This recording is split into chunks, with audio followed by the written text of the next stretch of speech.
Hi guys. Sabi ko, kasalanan ko naman. Keeping in touch pa rin daw kahit ano.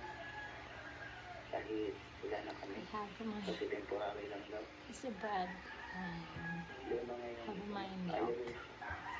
Strawberry. Okay. Tapos, na-chat sila ng friends ko. Sabi niya na ano, mas maganda rin siya na wala ako sa ano niya. Wala ako sa buhay niya. Wala siya sa buhay ko.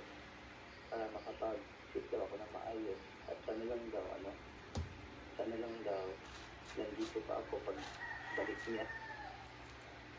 Anong gusto mong tanongin sa akin? Problema ko ba kasi at dapat ko pa bang panghawakan yung sinabi mo? Well, unang-una sa lahat, even your ex is insensitive to you. I know na ginagawa niya yung pagpapakasal sa America, get or secure yung kanyang documentation done, but that's insensitive.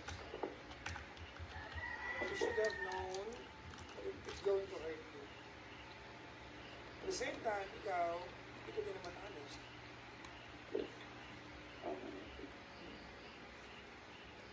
Alam mo, down the line makakapag-usap kayo nito.